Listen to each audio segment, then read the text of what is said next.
사랑하는 소일 가족 여러분, 잘 지내셨습니까? 우리 교회가 참 이런 걸 다 해보네요. 오늘은 제가 설교로 동영상으로 우리 소일 가족들과 함께 짧게 하나님의 말씀을 나누려고 합니다. 우리 어린이들도 다 들어와 있죠? 본문을 오늘 누가복음 7장 44절에서 50절 다 읽으셨죠? 오늘 설교 제목은 접촉과 배려라는 제목으로 함께 하려고 합니다. 여러분 혹시 감옥 갔다 오신 분들 계세요? 혹시 있을지 모르죠. 저는 안 가봤는데 돌아가신 신영복 선생님께서 제일 감옥에서 괴로운 시간이 여름이랍니다. 겨울이 아니고. 왜 그러냐면 여름은 옆에 사람이 있으면 덥고 짜증나니까 저 인간 없어져 버렸으면 좋겠다. 타인이 지옥이라는 거죠. 그런 걸 느끼는 자기가 너무 한심하고 무섭고, 그런데 더우니까 인간이 싫고, 그 얘기를 듣고 나니까 그렇겠다 싶습니다. 지금 우리는 모이지도 못하고 사람과 만나지 못하고 접촉하지 못하고 그리고 사람을 멀리해야 되는 거리두기가 미덕인 세상을 살고 있지요. 신영복 선생님 얘기처럼 정말 타인이 지옥인 것 같은 이거 자체도 힘든데 이 얘기를 또 안 할 수가 없죠.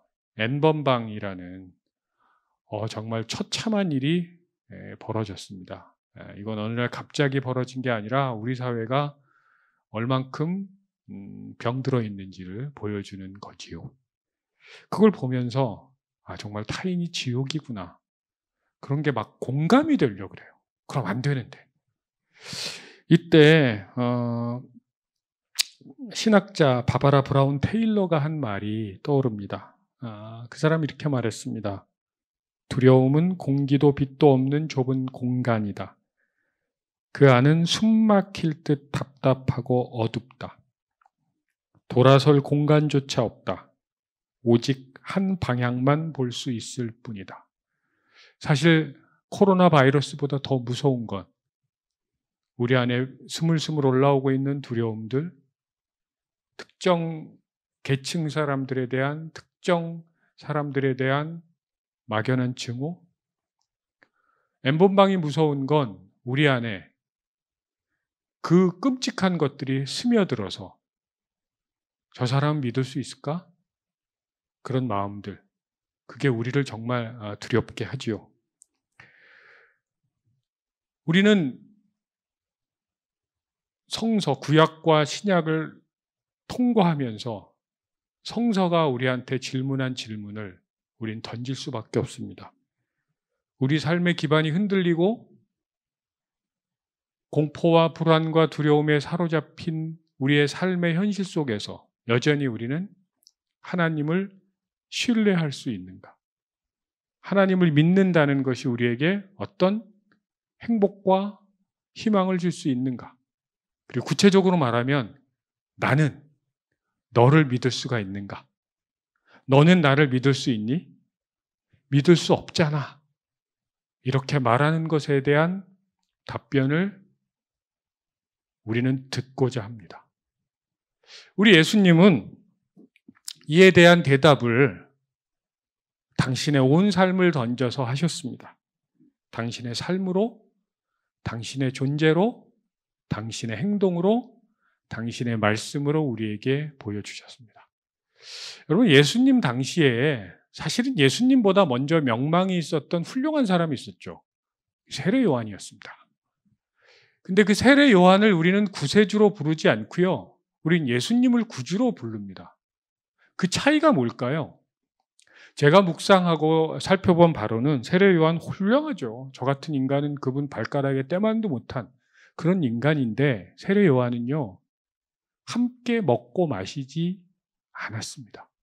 훌륭한 사람이었죠.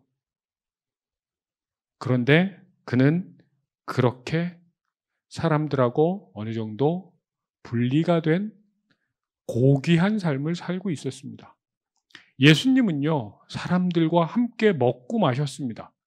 사람들과 접촉하고 특별히 죄인들의 친구라고 불리움을 받기를 두려워하지 않았습니다. 오늘 본문도 이런 겁니다. 우리가 다 읽진 않았지만 오늘 본문은 시몬이라는 그래도 비교적 예수님에게 우호적인 생각을 갖고 있었던 바리새인 집에서 식사 초대를 받았습니다. 누구나 올 수 있는 자리였어요. 그 당시에 유대 문화는. 근데 오면 안 되는 사람들이 있습니다. 그들은 죄인입니다. 근데 오늘 본문에 보면 이렇게 나오죠. 죄인인 여성. 두 가지가 사회에서 배척되고 있는 거예요.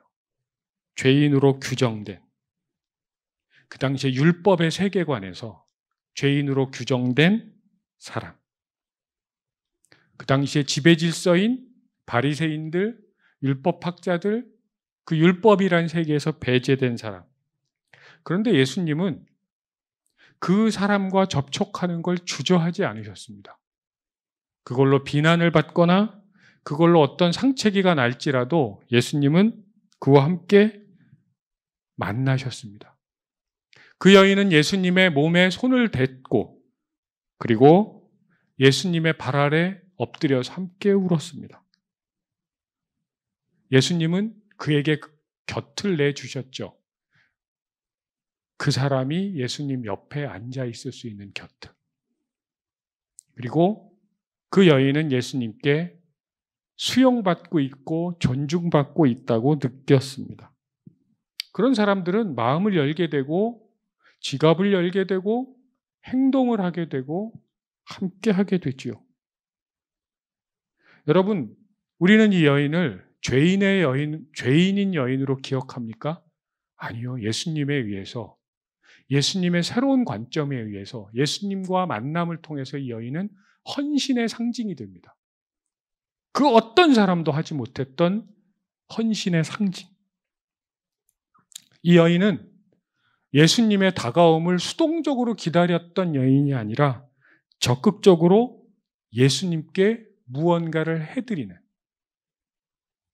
누구도 할 수 없었던 그 고귀한 행동을 한 헌신의 아이콘이 된 겁니다. 여러분, 접촉은 뭔지 아세요? 상호적으로 일어날 때 접촉은 고귀해지는 겁니다. 일방적인 접촉은 폭력이죠. 상호 접촉은 그렇게 쌍방으로 일어나는 거죠. 오늘 본문을 통해서 예수님은 우리에게 이렇게 말씀하고 계시는지도 모릅니다. 우리 모든 인간은 죄인이면서 그럼에도 불구하고 예수님께 드릴 향유 옥합 하나 정도는 가지고 있다.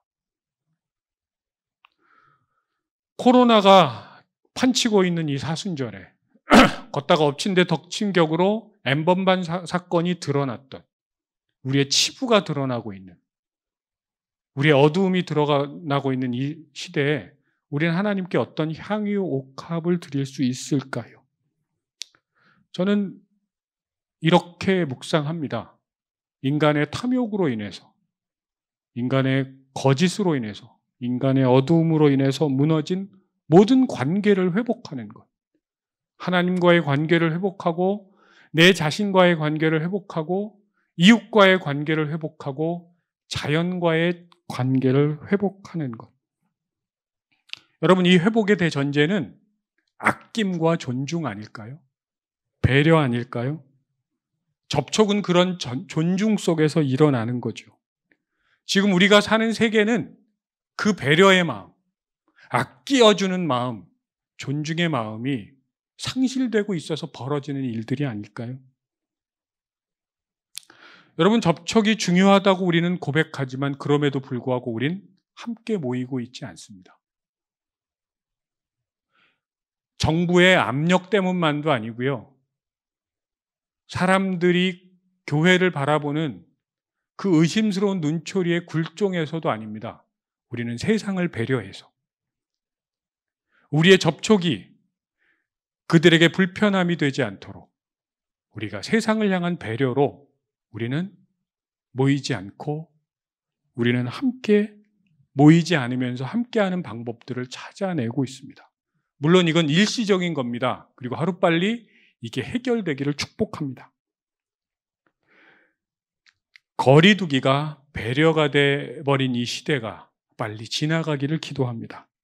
그리고 우리는 타인이 지옥이야 라고 말하는 이 시대에서 그게 막 맞아라고 우리 속에서 올라오려고 하는 그 마음들을 하나님께 드리면서 우린 이렇게 말을 합니다.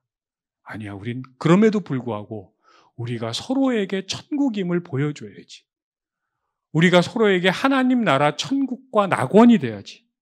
우린 그럼에도 불구하고 믿음을 선택하고 신뢰를 우리 마음속에 자리 잡게 하고 우린 접촉을 향해 나가고 우린 배려할 거야. 그래서 우린 악에게 이용되지 않고 악을 이길 거야. 선한 것이 우리 속에 흐르도록 할 거야. 이 고백이 우리 사순절 시기에 우리가 함께하기를 축복합니다. 그래서 바라기는 부활절 아침에 우리가 함께 밥도 먹고 수다도 떨고 함께 할 수 있기를 간절히 바랍니다. 함께 기도하겠습니다. 하나님, 우리가 함께 예배합니다. 떨어져 있지만 한 마음으로 서로를 접촉하고 만나려고 합니다. 그리고 서로를 배려함으로 지금 잠시 흩어져 있습니다. 우리와 함께 하시고 깨어져 버린 관계 속에 있는 우리 공동체를 하나님 회복시켜 주시옵소서. 예수님의 이름으로 기도합니다. 아멘.